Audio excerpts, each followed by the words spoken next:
ಭಾಗದ ಒಂದು ಭಾಷೆನೇ ಅದ್ರಲ್ಲಿ ಜಾಸ್ತಿ ಯೂಸ್ ಮಾಡಿಕೊಂಡು ಕೆಲವೊಂದು ಅದು ತುಂಬ ಅಟ್ರಾಕ್ಟಿವ್ ಆಗುತ್ತೆ. ಈಗ ಸೂಪ್ರಮ್ ಸೋ ನೋಡಿದ್ರಿ ನೀವು, ಅದನ್ನು ತುಂಬ ಎಂಜಾಯ್ ಮಾಡಿದ್ರು. ಆ ಥರ ನಾವು ಕಮರ್ಷಿಯಲ್ ನಾಟಕ ಮಾಡ್ತಿದ್ವಿ.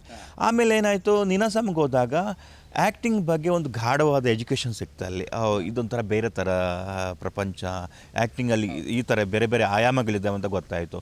ಆವಾಗ ಅದ್ರ ಬಗ್ಗೆ ಇಂಟ್ರೆಸ್ಟ್ ಜಾಸ್ತಿ ಆದಾಗ, ಇಲ್ಲ ನಂಗೆ ಇನ್ನೂ ಜಾಸ್ತಿ ಕಲಿಬೇಕಂತ ಮನಸ್ಸಿಗೆ ಬಂದಾಗ ನಾನು NST ಅಪ್ಲೈ ಮಾಡಿದೆ. NST ಅನ್ನೋದು ತುಂಬ ದೊಡ್ಡ ಸ್ಕೂಲ್, ಅದು 3 ವರ್ಷ ನಿಮಗೆ ಡಿಗ್ರಿ ಇದ್ದಂಗೆ. ಮತ್ತು ಅಲ್ಲಿ ಹೋಗ್ಬೇಕಾದ್ರೆ ಡಿಗ್ರಿನೂ ಫಿನಿಷ್ ಆಗಿರ್ಬೇಕು ನಿಮಗೆ.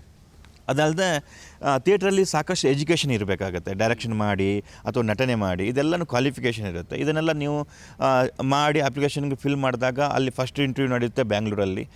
ಕರ್ನಾಟಕ, ಆಂಧ್ರ, ತಮಿಳುನಾಡು ಮತ್ತು ಕೇರಳಕ್ಕೆ ಕರ್ನಾಟಕದಲ್ಲಿ ಇದು ಫಸ್ಟ್ ಇಂಟರ್ವ್ಯೂ ನಡೆಯುತ್ತೆ. ಅಲ್ಲಿ ಪಾಸ್ ಆದವರು ಸೆಕೆಂಡ್ ಇಂಟರ್ವ್ಯೂಗೆ ದಿಲ್ಲಿಗೆ ಹೋಗ್ತಾರೆ. ದಿಲ್ಲಿಯಲ್ಲಿ 5 ದಿವಸ ಇಂಟರ್ವ್ಯೂಸ್ ಇರುತ್ತೆ. ತುಂಬ ಟಫ್ ಇರುತ್ತೆ. ಯಾಕಂದರೆ ಅವ್ರು ಮೈನಾಗಿ ನಿಮ್ಮ ಸ್ಕಿಲ್ ನೋಡ್ತಾರೆ, ಚೆನ್ನಾಗಿ ಹಾಡ್ತೀರಾ, ಡ್ಯಾನ್ಸ್ ಮಾಡ್ತೀರಾ, ಆ್ಯಕ್ಟಿಂಗ್ ಮಾಡ್ತೀರಾ ಎಲ್ಲ ನೋಡ್ತಾರೆ. ಅದಕ್ಕಿಂತ ಜಾಸ್ತಿಯಾಗಿ ನೀವು ಇನ್ನೊಬ್ಬರ ಜೊತೆ ಹೆಂಗೆ ಬೆರೀತೀರ ಅನ್ನೋದು ತುಂಬ ಕೌಂಟ್ ಆಗುತ್ತೆ.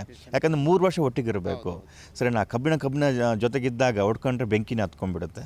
ಅದಕ್ಕೆ ಏನು ಮಾಡ್ತಾರೆ, ಕಬ್ಬಿಣ ಮತ್ತು ನೀರನ್ನು ಸ್ವಲ್ಪ ಚೆನ್ನಾಗಿ ಮಾತಾಡೋರನ್ನು, ಇನ್ನು ಚೆನ್ನಾಗಿ ಸ್ವಲ್ಪ ಆ್ಯಕ್ಟಿಂಗ್ ಮಾಡೋರನ್ನು, ಫಿಸಿಕಲ್ ಆ್ಯಕ್ಟಿವಿಟಿ ಇರೋರನ್ನು ಅಂಥವ್ರನ್ನೆಲ್ಲ ಚೂಸ್ ಮಾಡ್ಕೊಂಡು ಟೀಮ್ ಕಟ್ತಾರೆ 26 ಜನದು. ಆ 26 ಜನ 3 ವರ್ಷ ಫ್ರೀ ಎಜುಕೇಷನ್ ತುಂಬ ಚೆನ್ನಾಗಿ ಕೊಡ್ತಾರೆ.